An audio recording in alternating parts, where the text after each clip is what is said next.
Greetings everyone, this is Mehran from Crescent Literary Society. Today's moderator for the new debate show called Showdown. Showdown is a one of a kind debate show of our YouTube channel which will be starring weekly from now on. The main aim of the show is to invoke thought in the viewer about the topic and leave the viewer more informed about the topic than they were before, and to help break preconceptions, preconceived notions, and stereotypes.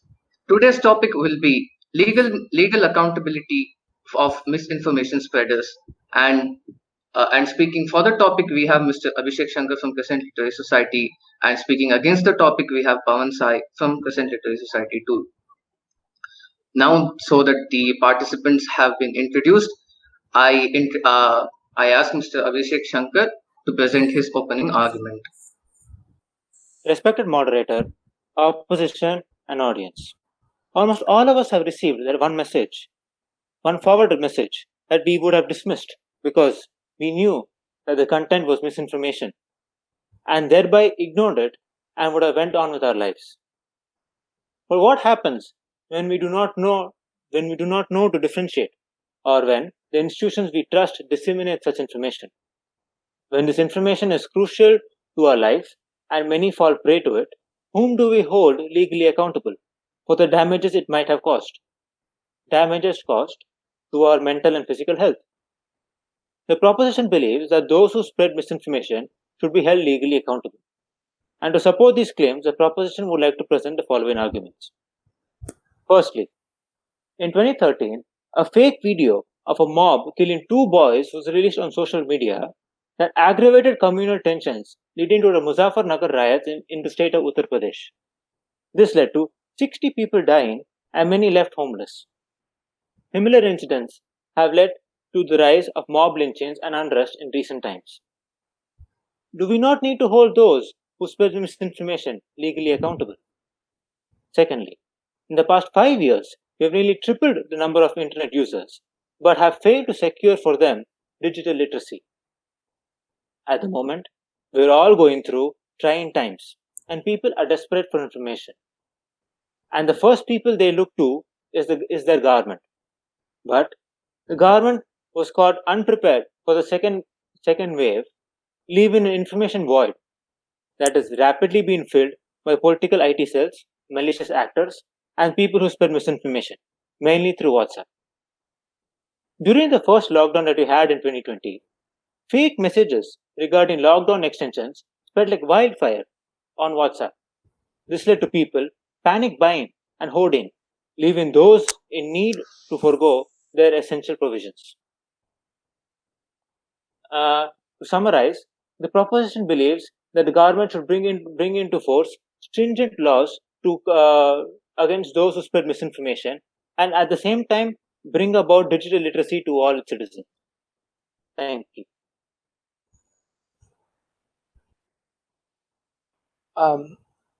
Respected chairperson and the members of the house, I am Pavan, and I would like to propose my stance against the motion that people spreading misinformation on social media platforms should be legally accountable. Should be legally held accountable. With almost more than 1 billion users using several social media platforms, come across several things. A few things are true. A few might be rumors. It is believed that people post something on their social media accounts because they know something about the particular subject, and they want to bring it into the limelight. Not all the things that they post are rumors. There are many people who get to know what is happening around them through social media. I do agree that certain people make use of this platform to spread fake news, but my point is that it is up to the people to believe something that they read. They have to learn to differentiate between what is needed and what is not. People posting fake information on social media should not be held legally accountable, because sometimes things that may post also might be true. Unless and until the proofs come out of what they posted or what they've said, people cannot be said that their statement is wrong or correct. In the case where the news they posted is the false statement, it will be evident in most of the cases, and at times it has nothing to do with us. It really doesn't matter if Kajal Agarwal's soap brand is Luxel or something else. So people when the corona outbreak started, people started going around saying that rasam will cure the coronavirus and all, but it really doesn't matter what people say. It is the person who reads a particular news to believe it or not. And with a wide range of users, it is practically impossible for catching hold of a person who started spreading a particular information. And even if you get hold of the person once, something has been posted, it spreads like wildfire and nothing can be done about it. The platform is made available to people for the sole purpose of entertainment, and many people are not even bothered about the smallest of things that happen in our society that can be changed by them voicing out. They are not ready to do that. We ourselves at times believe something is fake and go around talking about it. But at the end of the day, it literally doesn't matter. And that piece of information is not going to change our lives anyway. And for example, a couple of days ago, a teacher was held responsible for molesting girls in his own school, and proofs came out that that person has been doing that for a longer period of time, and the alumni of that school started voicing out, and several people took advantage of this particular incident and started spreading rumors about their own schools. A few incidents seem so fake that they never happened. People are just making use of the time and just spreading news, and it is totally us who are responsible for taking the news, for differentiating between the news that is real and fake. And for example, Instagram also released a new feature that says information regarding to vaccination, this stuff. When people post story about coronavirus or about vaccination, it comes along with a tag that gives a warning, this might be false or true. So government is coming up with steps that will inform people that certain news are fake or not, and literally catching hold of the person is not going to stop this whole thing. So I personally believe that people who spread news on social media platforms should not be held legally accountable. Thank you. Thank you, Pavan. Thank you, Abhishek, for your opening arguments. Now is the time. If either of you participants have any questions for other, they can raise their point of information. Mr. Abhishek, Yes, thank you, moderator. Pavan, you mentioned in the beginning that people post on social media what they know, but do you not think that there should be a difference between expert in? So, for example, a person may believe that what they read on another site may be true, but it does not make them an expert on that particular topic uh, to speak about it on social media. Is that not right? Okay, I get your point. The basic idea of social media platform is to post your own opinions and views, and through gathered information, several thousand people's information together put together, might make some news too. For example, the Indian government ourselves is saying that get vaccinated, it might help you from getting coronavirus, but there are still Nobel laureates who are going around explaining why you should not get vaccinated. So it's always difference of opinion, and how much ever you read and how much ever you see, it's still what you believe in. It's not what others say. So it totally depends on the reader to believe a news or not. It's not the person who says it.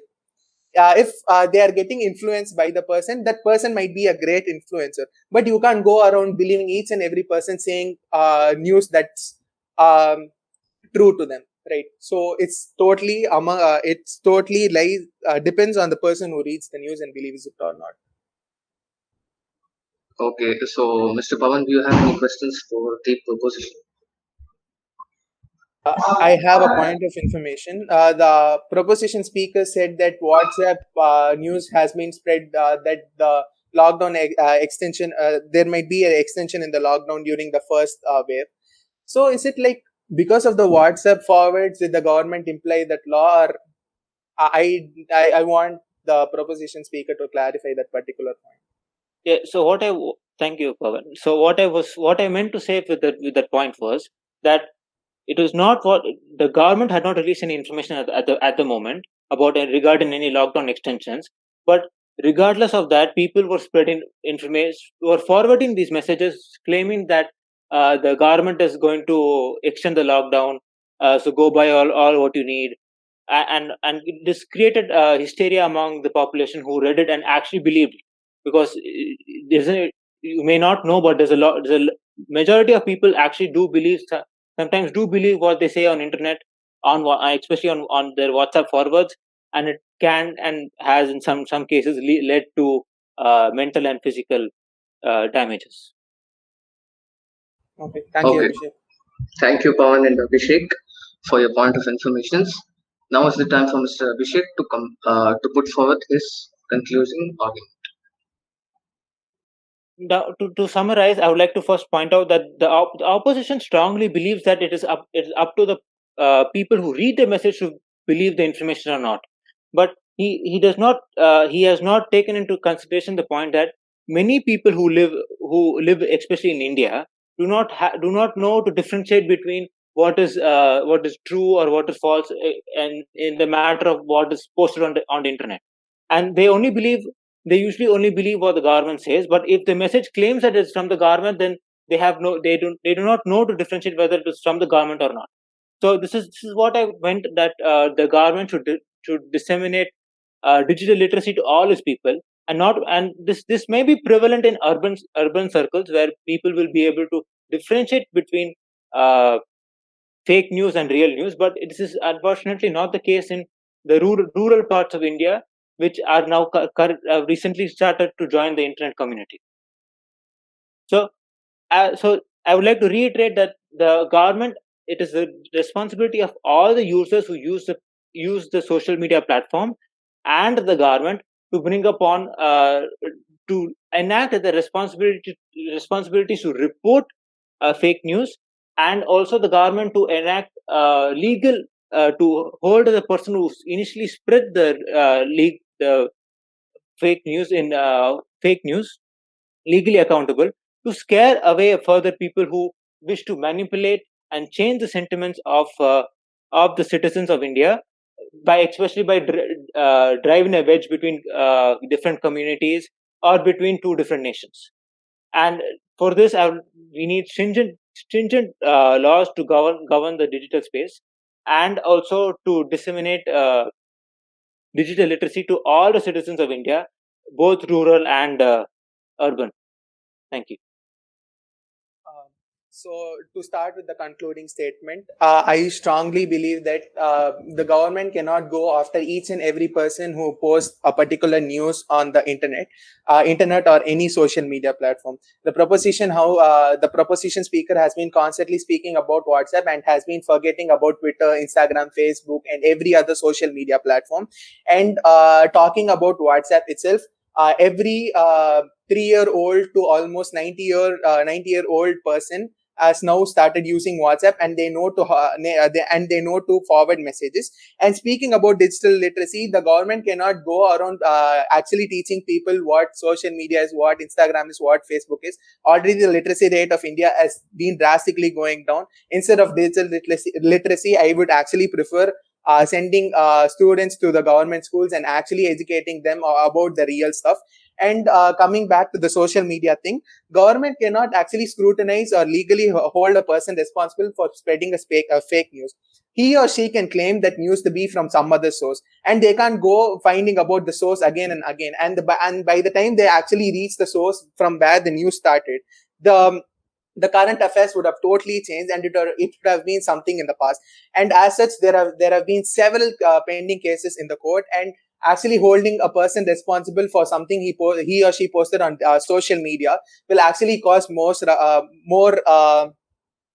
actually more number of cases pending in the court, and it will actually drag. And even if they get hold of the person, he'll be arrested.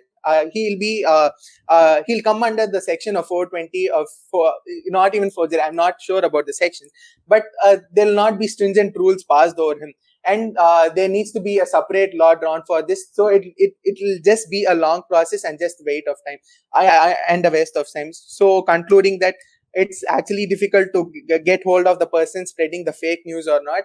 And even if they spread fake news, small measures like deleting the fake news can be done by the government if they have a watch on the news that's going on social media. Thank you. Thank you, Pawan and Abhishek, for your debate. Your points were well noted, and it was a pleasure to hold a debate with both of you guys. Now, as a mod, it is time for me to make a difficult choice between you two, and to let you know that only one of you can win the debate. and it is based on your arguments and the points you put forward. And as as for me, for Mr. Abhishek, I think the points were in his favor a lot, more than what the points were in Pavan's favor. One thing I would like to point out is that Pavan said that tracing back a source of a particular message could take a long time, but but in this era, it doesn't take a long time for you to trace back a message. A WhatsApp forward can be traced back to who originally sent that message. It wouldn't take a long time. So if you trace back the message and you hold the perpetrator who spread fake images and the fake videos and so many fake news that causes harm, that causes violence, that causes hate news, we can we can easily if we can bring in stringent laws, we can easily reduce the fake news. So so for this debate, the winner will be Abhishek for his points, put forward. And Pavan, you had a wonderful debate as well, and I hope to see you both in the future for the other episodes too. Thank you everyone for watching the debate. Like and subscribe to our channel, and comment your views in the comment section as well. I would like to hear you all from as well. Thank you everyone.